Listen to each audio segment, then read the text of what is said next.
Hola muchachos, el día de hoy vamos a seguir hablando de la teoría de la hermenéutica. El día de ayer vimos a Gadamer y mencionábamos acerca de la teoría que él desarrolla y que tenía que ver con la interpretación.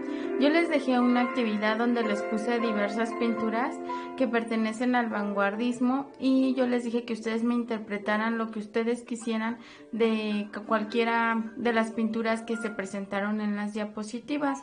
Bueno, ahora la actividad va a ser la siguiente. Ya interpretaron lo que ustedes quisieron, pero ahora vamos a hacerlo de forma en cómo se va desmenuzando una obra.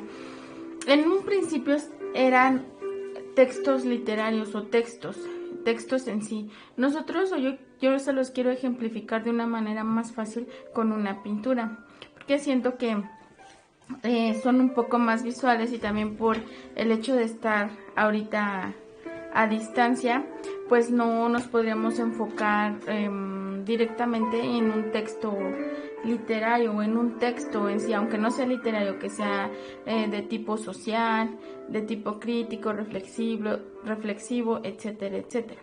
Entonces, primero, este video no va a llevar diapositivas, nada más aquí les voy a dejar 3 pinturas que ustedes me van a interpretar, pero ahorita yo les voy a ir dando los pasos, ¿ok?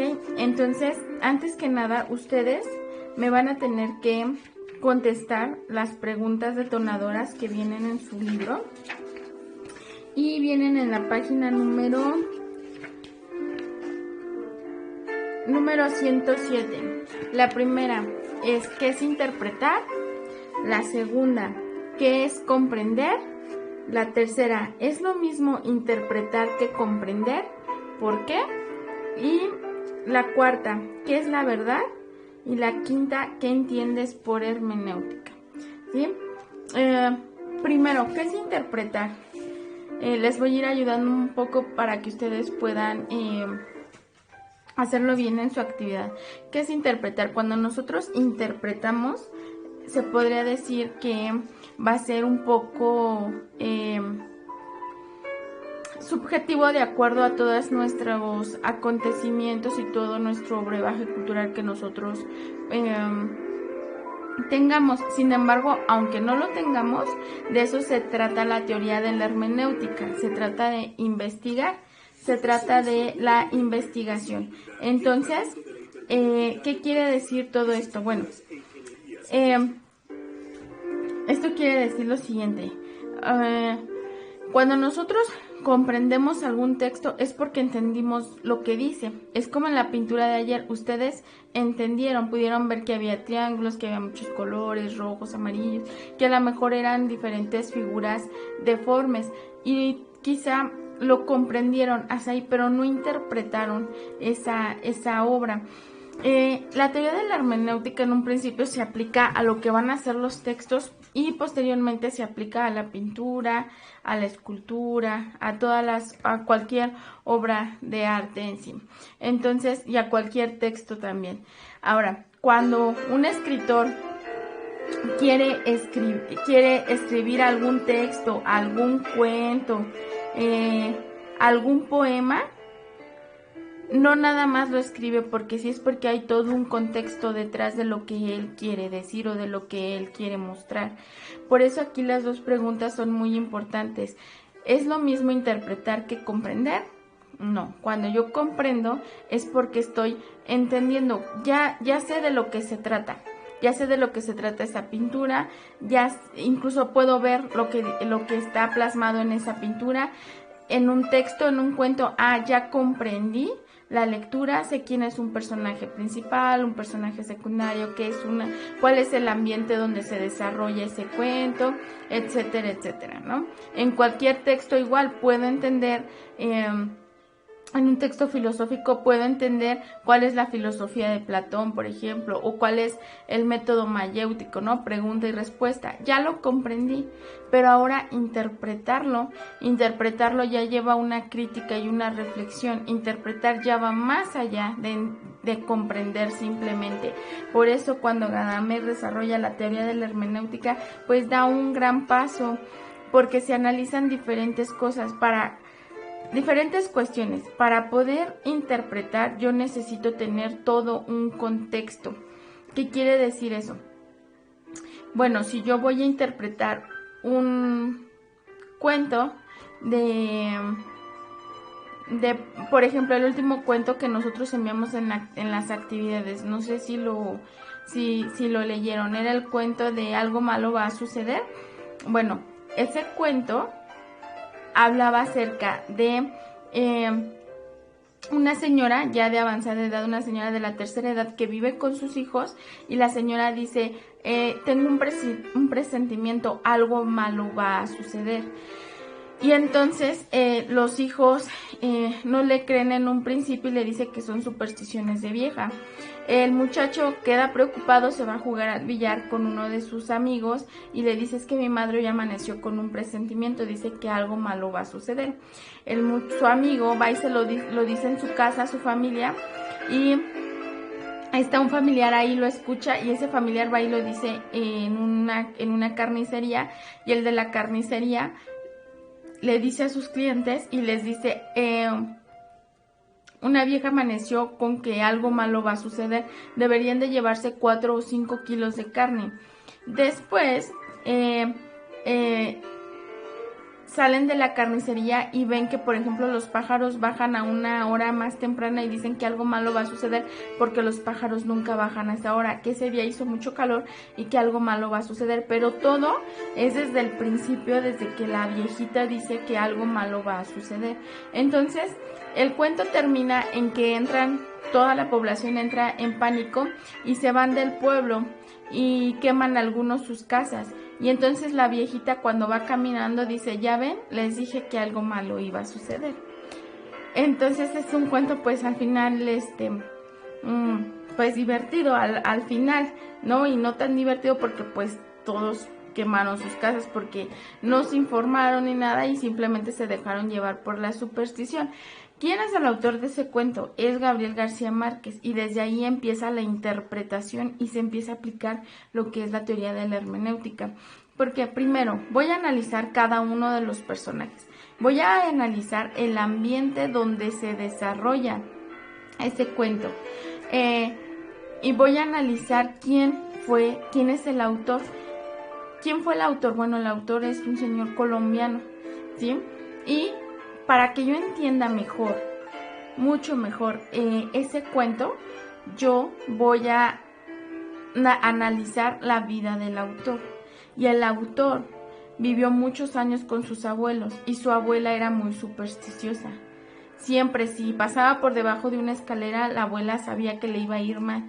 Entonces, él retoma esa superstición de su abuela para crear ese personaje dentro de su cuento, y entonces se le da otra interpretación al cuento. Una vez que yo entiendo el contexto de todo lo que está ocurriendo, yo puedo dar una interpretación diferente a lo que entendí en el cuento.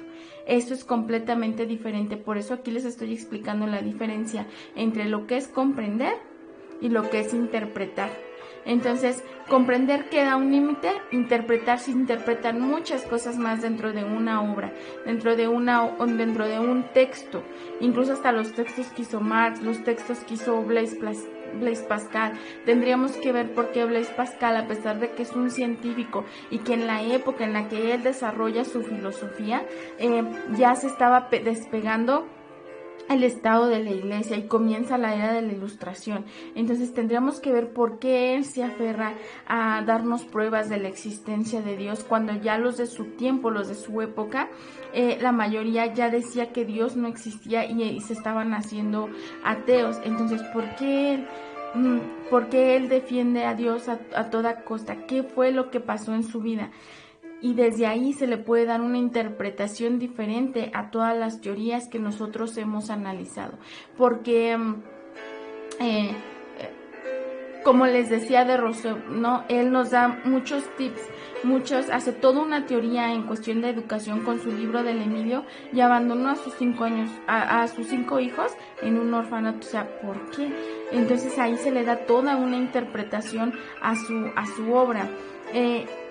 A lo que voy es que no nada más en un principio se aplica a textos posteriormente pues se empieza a aplicar a lo que son las diferentes obras de arte, como la pintura, la escultura, etcétera, etcétera, todas las que ya les mencioné.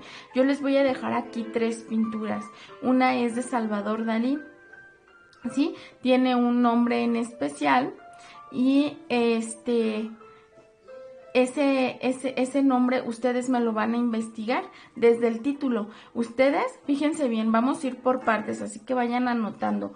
Primero, investigar la vida del autor, de la pintura, obviamente. Investigar la vida del autor. Segundo, al tipo de corriente que pertenece su pintura.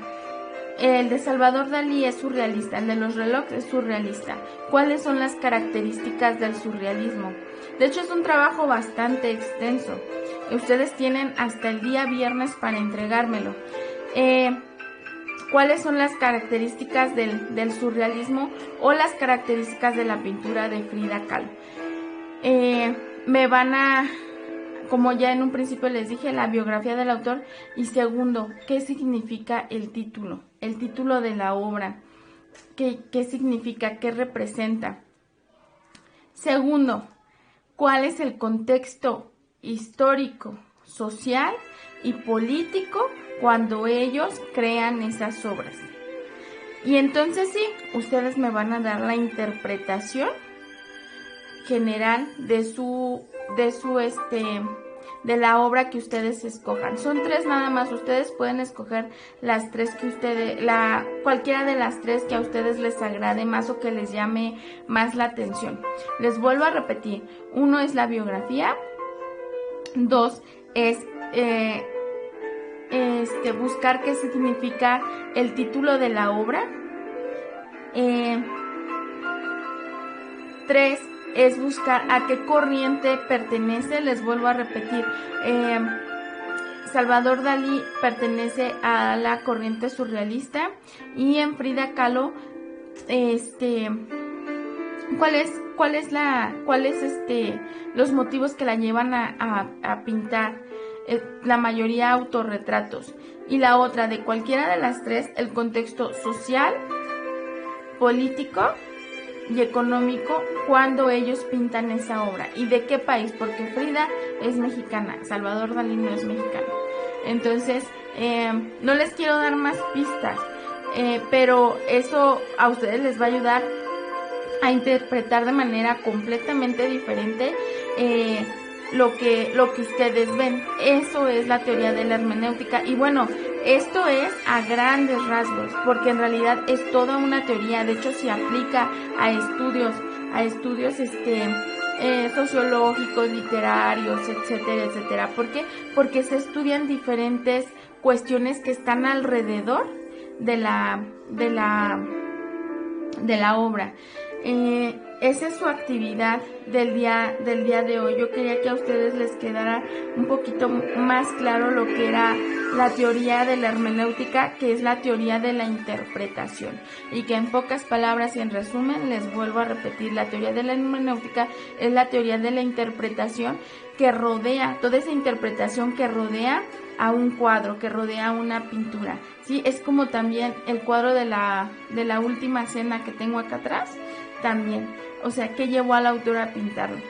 ¿Qué llevó al autor a crear la Última Cena? Y este cuadro tiene muchas interpretaciones de muchos críticos. Cuando tú interpretas, haces una crítica reflexiva y aportas más de lo que simplemente puedes comprender. Entonces,